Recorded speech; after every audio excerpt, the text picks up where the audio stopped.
నమస్తే సుధీర్ సార్. నమస్కారం అండి. చాలామందికి గవర్నమెంట్ జాబ్ క్రాక్ చేయాలనేది ఒక డ్రీమ్, ఎస్పెషల్లీ స్టూడెంట్తో పాటు ప్రతి ఇంట్లో పేరెంట్స్కి కూడా ఉండే కల ఇది. కాకపోతే 1 ఇయర్లో జాబ్కి ప్రిపేర్ అయ్యే వాళ్ళు ఎవరైతే ఉంటుంటారో 1 ఇయర్లోనే క్రాక్ చేయాలన్న కోరిక కూడా ఉంటుంది. గవర్నమెంట్ జాబ్ అనేది కత్తి మీద సాము లాంటిదని కూడా కొన్ని సందర్భాల్లో మనం మాట్లాడుతూ ఉంటుంటాం. 1 మార్క్తో 2 మార్క్స్తో కూడా పోతూ ఉంటుంది. ఈ 1 ఇయర్ ప్రిపరేషన్ అనేది క్రాక్ చేయాలి అన్నప్పుడు ఏ విధంగా స్టూడెంట్ ప్రిపేర్ అవ్వాలి అంటారు? ఫస్ట్ కరెక్షన్ అండి, 1 మార్కు 2 మార్కులతోటి ఉద్యోగం పోయింది అనే రోజులు ఎప్పుడో వెళ్ళిపోయాయి. 0.01 మార్క్, అవును, 0.01 మార్కు తోటి ఉద్యోగం రానటువంటి వాళ్ళని ప్రతి సంవత్సరం మేము కొన్ని వందల మందిని చూస్తాం, అట్లీస్ట్ 10ల సంఖ్యలో చూస్తాం. సో అంటే అంత కట్ థ్రోట్ కాంపిటీషన్ ఉంది ఇప్పుడు. ఎందుకంటే ఆపర్చునిటీస్ ఉన్నాయి, అవేర్నెస్ కూడా వస్తుంది. 10th ఇంటర్మీడియట్ డిగ్రీ తోటి బీటెక్ తోటి ఎలిజిబిలిటీస్ ఉన్నాయి ఎగ్జామ్స్కి. మోరోవర్ కొంచెం ప్రైవేట్ సెక్టర్ కంటే పబ్లిక్ సెక్టర్ కూడా అవేర్నెస్ పెరిగింది, కోరిక పెరిగింది, ఎంకరేజ్మెంట్ కూడా ఉంది ఫ్యామిలీ నుంచి కానివ్వండి, సొసైటీ నుంచి కానివ్వండి. సో ఈ ప్రిపరేషన్కి వచ్చేసేటప్పుడు ఫస్ట్ మనం ఆస్పిరెంట్ దృష్టిలో మాట్లాడుతున్నాను నేను. నాకు గవర్నమెంట్ జాబ్ రావాలని కోరుకోవాలి తప్ప నాకు ఈ డిపార్ట్మెంట్లోనే ఉద్యోగం రావాలని కోరుకోకూడదు. ఎగ్జాంపుల్, నాకు ఎస్ఐ ఉద్యోగమే కావాలని కోరుకోవద్దు, నాకు బ్యాంక్ ఆఫీసరే కావాలని కోరుకోవద్దు, నాకు ఐటీ ఇన్స్పెక్టరే రావాలని కోరుకోవద్దు. First get 1 government job. ఒక ఉద్యోగం వచ్చిన తర్వాత 2 ఉద్యోగానికి ఎలిజిబిలిటీ లేదు అనే రూల్ లేదు మన దగ్గర. ఒక మనిషి ఎన్ని ఉద్యోగాలైనా తెచ్చుకోవచ్చు. సో ఫస్ట్ మన గురించి, మన ఫ్యామిలీ గురించి ఒక ఉద్యోగం తెచ్చుకుందాం, గవర్నమెంట్ ఉద్యోగం. రెండోది, మీ లోపల ఇంట్రెస్ట్ ఉంది కదా, దానికి అప్పుడు రెండోది ట్రై చేయండి. ఇది నేను చెప్పేది. ఏజ్, ఎడ్యుకేషన్, క్వాలిఫికేషన్ ఈ 2 మ్యాచ్ అయినా ప్రతి నోటిఫికేషన్కి అప్లై చేయాలి.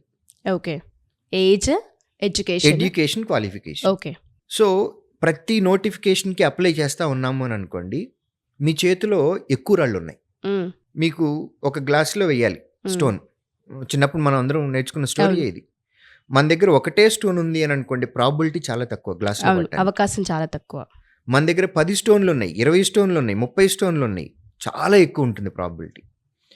ఇలా అన్ని నోటిఫికేషన్స్కి అప్లై చేసేటప్పుడు ఎంత సిన్సియర్గా అప్లై చేస్తామో, అప్లై చేసిన తర్వాత అంతే సిన్సియర్గా మనం సబ్జెక్ట్ నేర్చుకోవాలి. దానికంటే ఎక్కువ డెడికేషన్ తోటి మాక్ ఎగ్జామ్స్ రాయాలి. చేస్తే 1 ఇయర్లో ఉద్యోగం తెచ్చుకోవటం ఈజీ. చాలా ఎగ్జాంపుల్స్ తీసుకోవచ్చు.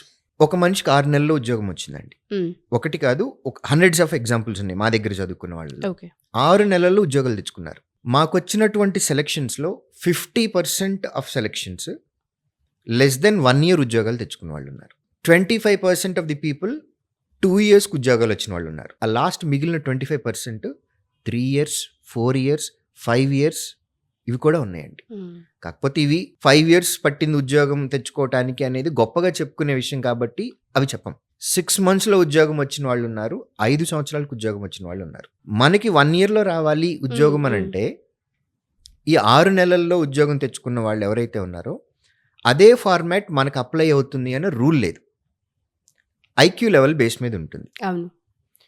ప్లస్ సబ్జెక్ట్ నాలెడ్జ్ మనకెంతుంది అనేది కూడా ఉండాలి. ఇంగ్లీష్ ఉంటుంది, రీజనింగ్ ఉంటుంది, క్వాంటిటేటివ్ యాప్టిట్యూడ్ ఉంటుంది, కరెంట్ అఫైర్స్ ఉంటుంది.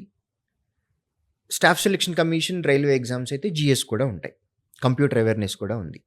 ఇప్పుడు నేను చిన్నప్పటి నుంచి నేను కాన్వెంట్లో చదువుకున్నాను. I'm very good at English. నా స్కిల్ సెట్ వేరు. నేను ఇంగ్లీష్లో సూపర్ స్ట్రాంగ్ ఉన్నా. నా వీక్ ఏరియా ఏదో చూసుకున్నాను, అది నేను ఈజీగా డెవలప్ చేసేసుకొని 6 నెలల్లోనే ఉద్యోగం తెచ్చుకున్నాను. మీకు కోరిక ఉంది 6 నెలల్లో ఉద్యోగం తెచ్చుకోవాలి అని, బట్ నా స్కిల్ సెట్ ఏంటి? నేను ఆల్రెడీ ఇంగ్లీష్లో స్ట్రాంగ్ ఉన్నా, నేను ఆల్రెడీ మ్యాథ్స్లో స్ట్రాంగ్గా ఉన్నా. మీ స్కిల్ సెట్ కూడా ఇలానే ఉందనుకోండి, నా ఫార్ములా మీకు అప్లై అవుతుంది. సో సక్సెస్ స్టోరీ అనేది, ఫార్ములా అనేది అప్లై అవ్వచ్చు, అవ్వకపోవచ్చు. బట్ అన్నిటికంటే ఇంపార్టెంట్ ఫెయిల్యూర్ స్టోరీస్ తీసుకోవాలి మనం. ఎలా సార్? కరెంట్ అఫైర్స్ మెజారిటీ అండి. మీరు కాంపిటేటివ్ ఎగ్జామ్ రాసే వాళ్ళల్లో ఎందుకు రాలేదు మార్కులు అని అంటే మెజారిటీ చెప్పేది ఇంగ్లీష్ అండ్ కరెంట్ అఫైర్స్. ఈ రెండిట్లోనే డ్రాబ్యాక్స్ ఉంటాయి. కాంపిటేటివ్ ఎగ్జామ్లో వచ్చే క్వశ్చన్స్ 2 టైప్స్ అండి. మ్మ్. ఒకటి చూసి పెట్టేయి, మ్మ్. రెండోది చేసి చేసి పెట్టేయి. చూసి పెట్టే చేసి చేసి పెట్టాయి. రీజనింగ్, అర్థమెటిక్ ఉంది, అవి చేయాలి. కరెంట్ అఫైర్స్, ఇంగ్లీష్ ఉంది, చూసి పెట్టేయటమే. క్వశ్చన్ చదివిన తర్వాత మనకి ఆన్సర్ లోపల గుర్తుందా, వచ్చేస్తుంది ఆన్సర్. గుర్తులేదా దానిలో ఒక ఫార్ములా వేయటము, గ్లోబ్ రాయటము, ఈ ఏం ఉండవు దానిలో. మనకి ఇన్ఫర్మేషన్ ఉండాలి, నాలెడ్జ్ ఉండాలి, సో మెమరీ పవర్ ఉండాలి. మనం ఆల్రెడీ అది ఇంతకుముందు చదివిన కాన్సెప్ట్ అయి ఉండాలి, అది మన మైండ్లో ఉండాలి. ఎగ్జామ్లో ఆ క్వశ్చన్ చదివినప్పుడు గుర్తుకు రావాలి. So this is based on memory. Yes. Reasoning, arithmetic చేసి పెట్టేయి. For that you should have more practice. So నాకున్న స్కిల్ సెట్ తోటి నేను 6 నెలల్లో ఉద్యోగం తెచ్చుకుంటే, సిమిలర్ స్కిల్ సెట్ ఉన్న స్టూడెంట్ సేమ్ ఫార్ములాని అప్లై చేస్తే డెఫినెట్గా 6 మంత్స్లో వస్తారు. Okay.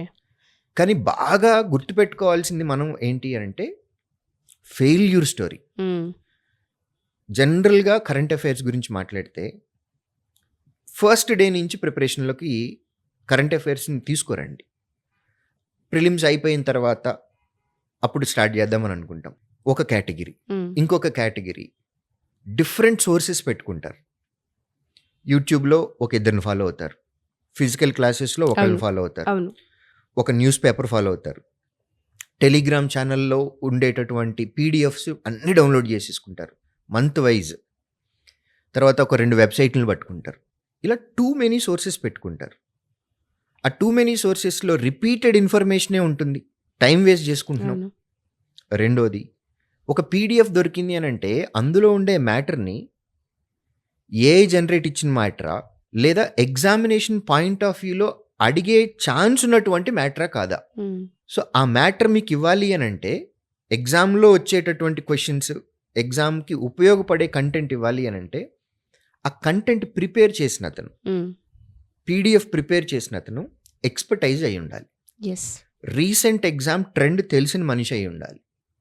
You don't know the source, author ఎవరో మనకు తెలియదు, పీడిఎఫ్లో వస్తున్నాయి పట్టుకొని చదివేస్తున్నాం. సో ఇది జనరల్గా చేస్తున్న మిస్టేక్ ఇది స్టూడెంట్స్.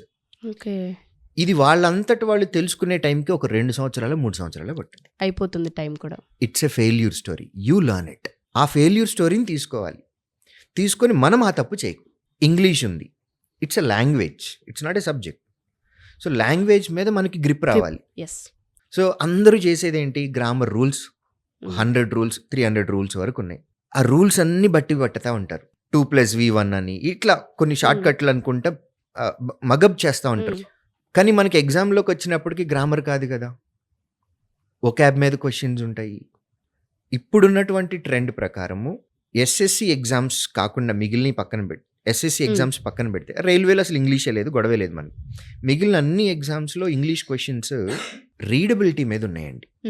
అంటే మనకి రీడింగ్ స్కిల్ ఉండాలి, చదివే అంత క్యాపబిలిటీ ఉండాలి. ఇప్పుడు ఒక పెద్ద పారాగ్రాఫ్ ఇస్తున్నారండి, పెద్ద పారాగ్రాఫ్ ఇచ్చి ఒక చిన్న క్వశ్చన్ అడుగుతున్నారు. ఫిల్ ఇన్ ద బ్లాంక్ మనకు గుర్తున్నాయి, fill in the blanks hardly మనం చూసిన టైంలో 2 లైన్లు ఉంటుంది క్వశ్చన్. ఇప్పుడు ఫిల్ ఇన్ ద సెంటెన్స్ వచ్చింది, ఒక పారాగ్రాఫ్ ఇస్తారు, మధ్యలో ఒక గ్యాప్ వదులుతారు, అక్కడ మనం ఒక సెంటెన్స్ని ఫిల్ చేయాలి. So fill in the blank ప్లేస్లో ఫిల్ ఇన్ ద సెంటెన్స్ వచ్చేసింది. సో తక్కువ టైంలో పారా మొత్తం చదివేసేసి కింద ఆప్షన్లో కూడా స్టేట్మెంట్లు ఉంటాయి, సెంటెన్సెస్ 5 సెంటెన్సెస్ ఉంటాయి, అది చదివి ఏది ఫిట్ అవుతుందో మనం పెట్టేయాలి. సో ఇక్కడ కావాల్సిన స్కిల్ ఏంటి, రీడబిలిటీ. సో ఇంగ్లీష్ అనగానే it's not a grammar, grammar is required. But ఇప్పుడు ప్రజెంట్ ఉన్న ట్రెండ్ని బట్టి మనం ఏం స్కిల్ నేర్చుకోవాలనేది చూసుకోవాలి. సో అందుకే ఫెయిల్యూర్ స్టోరీస్ చూసుకోవాలి మనం. అన్న నీకు 3 సంవత్సరాలు పట్టింది, నువ్వు ఏం చేస్తే 3 సంవత్సరాలు పట్టింది, ఎందుకు 3 సంవత్సరాలు పట్టింది, ఆ రీజన్స్ కనుక్కొని వాటికి దూరంగా ఉండాలి. ఎట్ ద సేమ్ టైం మనం సక్సెస్ అవ్వాలి అని అంటే సక్సెస్ ఫార్ములా కూడా పెట్టుకోవాలి. మెజారిటీ చేసేది ఏంటంటే సక్సెస్ ఫార్ములా ఫాలో అవుతారు, ఫెయిల్యూర్ స్టోరీస్ని మర్చిపోతారు. రెండు కంబైన్ అయితేనే మనకి సక్సెస్ వస్తుంది. యాజ్ అన్ ఆస్పిరెంట్ అన్నిటికీ అప్లై చేయండి, ఎలిజిబిలిటీ ఉన్న అన్నిటికీ. సబ్జెక్ట్ ఎప్పుడు కూడా ఒకటే ఉంటుంది, ఒకటే మీనింగ్ అర్థమెటిక్ అని చెప్పామనుకోండి. బ్యాంక్ ఎగ్జామ్స్లో కానీ, ఇన్సూరెన్స్ ఎగ్జామ్స్లో కానీ, ఎస్ఎస్సిలో కానీ, రైల్వేలో కానీ, ఇంక్లూడింగ్ సివిల్ సర్వీసెస్లో ఉండి సీసాట్లో కానీ, అన్నిట్లోనూ ఇదే అర్థమెటిక్ ఉంటుంది. But the way how they ask the question is different. Question అడిగే పద్ధతి విధానం డిఫరెంట్. మారుతుంది. సో ఆ టెర్మినాలజీ కూడా మారుతుంది. కొన్ని లాజిక్ బేస్డ్ ఇస్తారు, కొన్ని టెక్నిక్ బేస్డ్ ఇస్తారు. సో ఎలా వస్తాయి అనేది ప్రీవియస్ ఇయర్ పేపర్స్ని అబ్జర్వ్ చేసి, కేవలం ప్రీవియస్ ఇయర్ పేపర్స్ కాకుండా మాక్ ఎగ్జామ్స్ చాలా ఎక్కువ రాయాలి. మనకి ఎంత ప్రాక్టీస్ ఉంటే ఎగ్జామ్ కంటే ముందు మనకి అంత మంచి మార్కులు వస్తాయి. ఓకే. సో అన్నిటికీ అప్లై చేయాలి. సబ్జెక్ట్ని ఫస్ట్ బాగా నేర్చుకోవాలి, మగప్ చేయకూడదు, అర్థం చేసుకోవాలి. మాక్ ఎగ్జామ్స్ ఎక్కువ రాయాలి. ఓకే. ఇలా రాస్తే కనుక 1 year లోపు జాబ్ రావడానికి చాలా ఎక్కువ పాసిబిలిటీ ఉంది. డెఫినెట్గా సార్, మీరు చెప్పిన విధానంలో నాకు బాగా అర్థమైన పాయింట్ ఏంటి అంటే, ఫెయిలియర్ స్టోరీస్ నుంచి ఫస్ట్ వాళ్ళకి 3 సంవత్సరాలు 2 సంవత్సరాలు ఎందుకు పట్టిందన్న పాయింట్ని అర్థం చేసుకోగలిగితే ఏం చేయకూడదు అనేది మనకు అర్థమవుతూ ఉంటుంది. అండ్ ఆ ప్రాక్టికాలిటీ ఏదైతే ఉంటుందో సబ్జెక్ట్లో దాన్ని ఫస్ట్ అర్థం చేసుకోగలగాలి. చదివేశామా అన్నట్టు కాకుండా అర్థం చేసుకోగలిగితేనే ఆ ఎగ్జామ్ని క్రాక్ చేసే అవకాశం ప్రతి స్టూడెంట్కి కూడా ఉండే అవకాశం ఉంటుంది అంటారు. డెఫినెట్గా సార్, ఎవరైనా సరే శ్రీధర్ సిసిలో జాయిన్ అవ్వాలి అనుకుంటే ఏ విధంగా అప్రోచ్ అవ్వాలి అంటారు? ఏపీ తెలంగాణలో మా ఆఫ్లైన్ సెంటర్స్ ఉన్నాయండి. స్టూడెంట్స్ విత్ పేరెంట్స్ వచ్చి మా ఫ్రంట్ ఆఫీస్ ఎగ్జిక్యూటివ్స్ తోటి మాట్లాడొచ్చు, లేదంటే స్క్రీన్ మీద కనపడుతున్న నెంబర్కి కాల్ చేయొచ్చు. డెఫినెట్గా sir. Thank you sir. Thank you so much.